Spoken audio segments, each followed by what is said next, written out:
अस्सलामुअलैकुम वरहमतुल्लाहि वबरकातुह। बिस्मिल्लाहिर्रहमानिर्रहीम। मौलाना अब्दुर्रहीम पच्छमी रहमतुल्लाह अलैह, एपिसोड नंबर 39। इन एपिसोड में मौलाना अब्दुर्रहीम पच्छमी रहमतुल्लाह अलैह जो हिकिड़ो मशहूरु वाक़ियो बयानु करे में अची थो। उहो वाक़ियो बाइकाट जो वाक़ियो। मौलाना अब्दुर्रहीम पच्छमी रहमतुल्लाह अलैह जो बाइकाट थियो हो, समाज में जा समय बाइकाट कयूं कुला कयूं, तंहिंजो कारण सबबु कहिड़ो आहे न, बाइकाट केतिरो हलियो, कीअं हलियो, तंहिंजे बारे में बयानु थींदो। मौलाना अब्दुर्रहीम पच्छमी रहमतुल्लाह अलैह हिकिड़ो फ़ैसिलो कयो हो, जंहिं फ़ैसिले नो नाराज़ थी करे हाजी इब्राहिम सुरैये, जेको समा क़ौम जो सरदार ने लीडर हो, उन मौलाना अब्दुर्रहीम पच्छमी रहमतुल्लाह अलैह जो बाइकाट करे जो ऐलान कयईं। फ़ैसिलो कुरे जो हो, कीअं हो, तंहिंजे बारे में थोरी विगत। हिकिड़ो निकाह थियो, निकाह थी हिकिड़ी। उहा निकाह सिंध में थी। निकाह करे वारा मर्द ने औरत ॿोए पच्छम जा हुआ ने वञी करे ने सिंध में निकाह कयो हो, कच्छ जा हुआ। पोइ सिंध में थोरो टाइम रहिया, उते वञी निकाह करे ने पोइ पाछा आया। तर मौलाना अब्दुर्रहीम पच्छमी रहमतुल्लाह अलैह खे फ़ैसिलो ॾिने में आयो जे ही जेको मर्द ने औरत ॿोए सिंध के वेंदा रहिया हुआ, इन्ही ॿिन्ही जो फ़ैसिलो करे में अचे ने जेको आगेवान हुआ, सरपंच हुआ, का पटेल हुआ, सरदार हुआ, जेको वॾा हुआ, उन्ही जो इरादो ई हो जीअं निकाह जेको आहे तोड़ाए में अचे। अने जंहिं माण्हूअ सिंध में वञी करे निकाह कई आहे, इन माण्हूअ खे ज़ानी लिखे में अचे, जिन ज़िना ने बदकारी कई आहे। न जंहिं इंसान जी निकाह कई वई, उन अची करे न चई आऊं अल्लाह जे घर में मस्जिद में वेही करे कसम खणी वञा, सौं खणी वञा जे जेसि ताईं मुंहिंजी निकाह की न थी वई, तेसि ताईं हीअ औरत जेको आहे हिनखे साम्हूं मूं बुरी नज़र खणी निहारियो पण की न हो। असीं निकाह कई, मर्द ऐं औरत बनिया आहियूं, ऐं ज़िना ने बदकारी असां नाहे कई।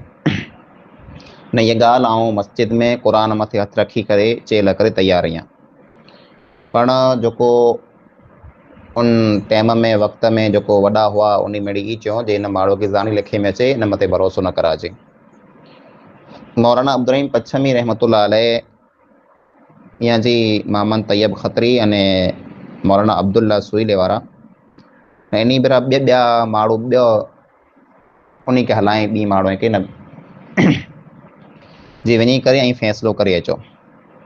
त मौलाना अब्दुल्ला अने मियाँ जी मोहम्मद तैयब खत्री ने ॿ ॼणा ॿिया हुआ, ही 4 ॼणा विया ने उते फ़ैसिलो करे आया अने ज़ानी लिखी आया जे जेको माण्हू सिंध के वियो हो अने उते मर्द ने औरत ॿ निकाह करे आया आहिनि, ही ज़ानी ऐं ज़िना कयूं आहिनि। मौलाना अब्दुर्रहीम पच्छमी रहमतुल्लाह अलैह खे जरा ख़बर पई तर सख़्तु नाराज़ थिया अने चयूं जे हिकिड़े इंसान मथे ऐं ज़िना जी तोहमत कीअं लॻाए सघो था। उहो इंसान एतिरे क़दुरु चए थो जे आऊं गमे न मस्जिद में, मस्जिद हरम में, मके में वेही करे आऊं कसम खणण लाइ करे, सौं खणण लाइ करे तयारु आहियां जे मूं ज़िना न ई कयो, मूं निकाह कई आहे।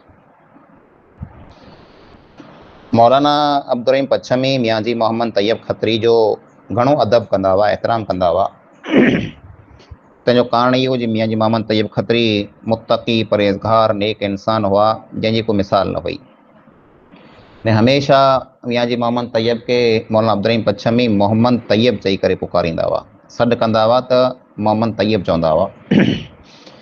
पण उन्हनि इन फ़ैसिले मथां, इन ॻाल्हि मथां मौलाना एतिरा नाराज़ थिया जे तैयब जे बजाए मौलाना उन खे तैयो चयूं जे तैया तूं बग़ैर कंहिं सबूत जे, सबूत विगर हिकिड़े माण्हूअ खे ज़ानी लिखी आवें, अने जेको इंसान कंहिं मथे तोहमत लॻाए थो त उनखे 100 कोड़ा लॻंदा, त उन पुठे में एतिरो जलो आहे, 100 कोड़ा जेको आहे सहन करे सघे। पोइ मौलाना अब्दुर्रहीम पच्छमी रहमतुल्लाह अलैह मिणी माण्हूअ खे, पटेल खे, उन ज़माने जा जेको आगेवान हुआ, वॾा हुआ, उन खे मिणी खे बोलायो जंहिंमें हाजी इब्राहिम सुरैयो, मनो मेघराज, ॿिया पण घणा माण्हू हुआ, जे फ़ैसिलो जेको आहे नवेसर लिखाबो। माण्हू ॿेरा थिया।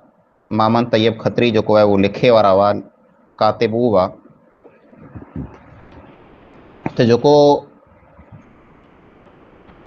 आगेवान पटेल हुआ, हाजी इब्राहिम सुरैयो वग़ैरह, उहो मौलाना अब्दुर्रहीम पच्छमी जे हिकिड़ी साइड में वेठल हुआ, ने विच में मोहम्मद तैयब खत्री विच में, हिकिड़े पासे आगेवान पटेल ने ॿिए पासे मौलाना अब्दुर्रहीम पच्छमी वेठल हुआ। मोहम्मद तैयब खत्री फ़ैसिलो लिखियो अथई। मौलाना अब्दुर्रहीम पच्छमी रहमतुल्लाह अलैह चऊं जे सूरह नूर जूं आयतूं लिख, अज़ानी ला यनकिहु इल्ला ज़ानियतन औ मुशरिका वज़ानियतु ला यनकिहुहा इल्ला ज़ानिन औ मुशरिक। जे ज़ानी मर्द जेको आहे उहो निकाह ज़ानी औरत से कंदो, अने ज़ानिया औरत जेको आहे उहा निकाह ज़ानी मर्द से कंदी। हिन आयत में ई आहे जे कोई इंसान जेकॾहिं ज़िनाह करे थो त उहो ज़ानी जेको आहे उहो उन औरत से निकाह करे जंहिंसां ज़िनाह कयईं, अने ज़ानिया औरत जेको रही ज़िनाह करे वारे मर्द से निकाह करे। पोइ मौलाना फरमायो जे इन त ज़िनाह कयूं पण ना, पण जेकॾहिं ज़िनाह थी वियो हुए त पण इन जी पिंड में निकाह कराए छॾाइजे। ऐं पोइ मोहम्मद तैयब खत्री खे चऊं ई लिख। ॿिए पासे पटेल जेको आहे उन मोहम्मद तैयब खत्री मथे पैसर विधऊं जे तूं लिख जे ई जेको आहे माण्हू ज़ानी आहे। मोहम्मद तैयब खत्री जेको आहे उन पेन उते रखी छॾियऊं जे आउं नथो लिखां। ई फ़ैसिलो उते लिखाइणो न। नमाज़ जो टाइम थियो। मौलाना अब्दुर्रहीम पच्छमी रहमतुल्लाह अलैह नमाज़ पढ़ायूं।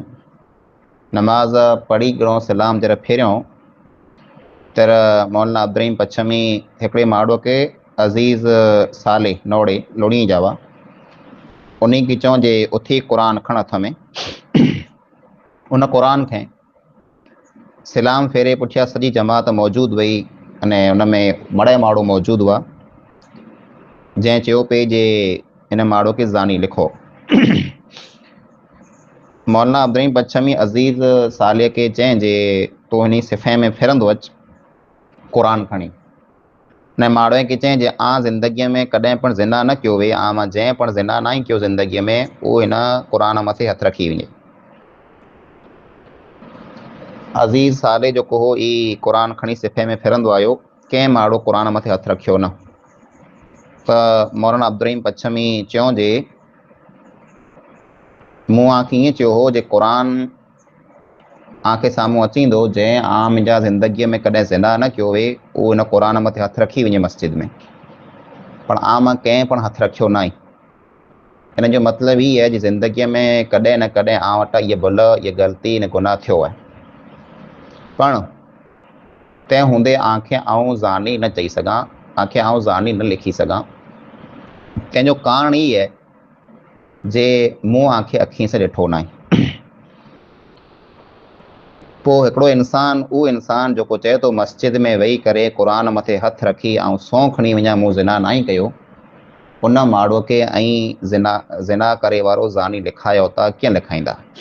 आने अखियुनि सां ॾिठा न आहियां, गवाह वटि मौजूदु न आई, अने गुमान मथे, वहम मथे हिकिड़े माण्हू खे ऐं ज़ानी लिखायो था, ज़ानी कीअं लिखाबो?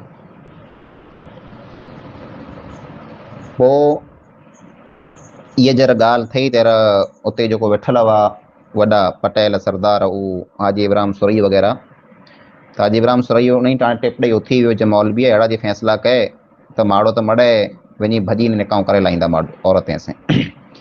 पोइ हाजी इब्राहिम सुरई जेको हो उहो पंहिंजे घरे हलियो वियो, समय क़ौम खे भेरा कंहिं ॾिनारा में जे पाण मौलाना जो बाइकाट कयूं था, त उते पण बाइकाट जेको त्रुटी वियो, न हलियो। उते अमुक माण्हू जेको आहे टिपड़े उथी विया ऐं चऊं जे मौलाना जो असीं बाइकाट कीअं कंदासीं।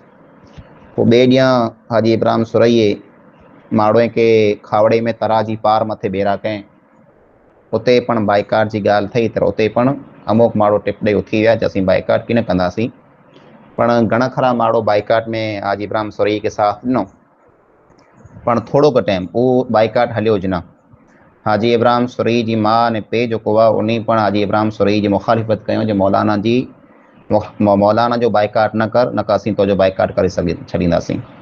त थोड़का ॾींहं बाइकाट हलियो, अने पोइ वरी मौलाना अब्दुर्रहीम पच्छमी रहमतुल्लाह अलैह जेको आहे उन से अचवञ अने मौलाना जी पण अचवञ मिड़े चालू थी ने सरचा ईअं थी जे अजीब राम सुरई पिंड अची करे ने मौलाना अब्दुल पच्छम वटि माफ़ी मंगिया जी मूं वटां भुल थी आहे मूंखे माफ़ कयो।